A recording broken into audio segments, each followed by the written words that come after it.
I just literally got forwarded an email, and that had all the details on. And so one of my friends, he's called Giles Knight, he was putting together a team to go out there to help practically because of floods that the country had had in 2012.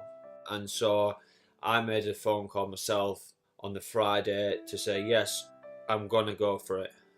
So he then said, the only problem is that we need your flight money in 9-10 days. The flight money that was needed was £800. So £800 to raise in just over a week is, for me, it was going to take some doing. And at the time I was attending two churches. One was Hollybush Christian Fellowship in South Washington, and one was New Life Baptist Church in North Allerton. And so on the Friday that I made the decision, I was at Hollybush and I did this presentation. And the Sunday morning I was in New Life Baptist Church, and by the Sunday lunchtime after church, when I got home, I'd had over £800 being given to me by friends and family and people in church. Within a morning and a night, the flight money was there. We flew into the capital. That was a place called Niamey. We spent the first week, just over a week, we spent in the capital. We were providing any practical help that we could in a Bible school and a school. As you can imagine, the floodwaters, devastated the whole place.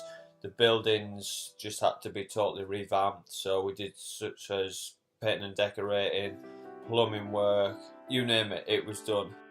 And then after that time, we then took a 8-hour bus journey on some of the roughest roads, well, the roughest roads that I've ever seen. The amount of times I thought we were going to tip over or crash was unbelievable. So that was a place we went to. It was a village, but quite a big village, called Galmi.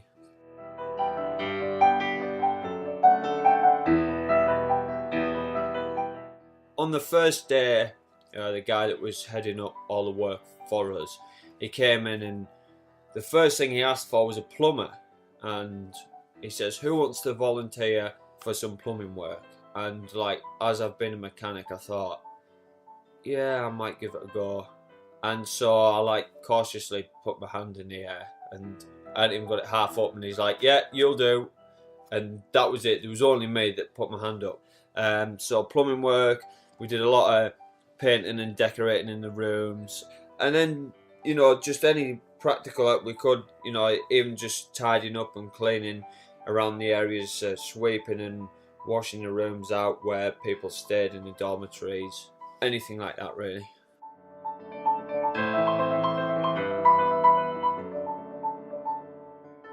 As you can imagine, it's a totally different place to what we live in.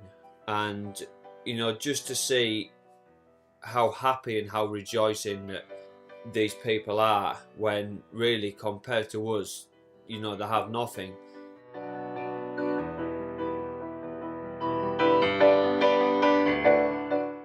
I would say that the biggest shock was the amount of people on the streets begging.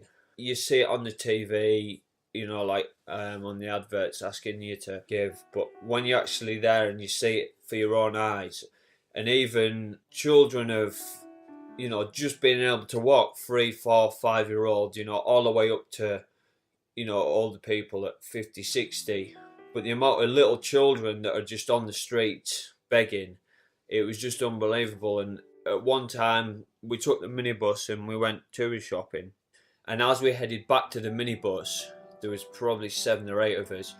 We would be surrounded by 20 people, asking for money.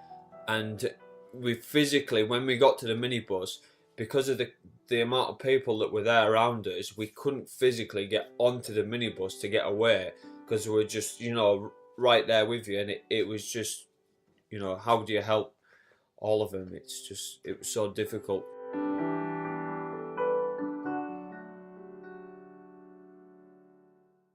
Now it's just wanting to help people in any way I can. And yeah, we have to help people on our doorstep and our neighbours, but them people over there are in so much more need than we are, and especially the people around us.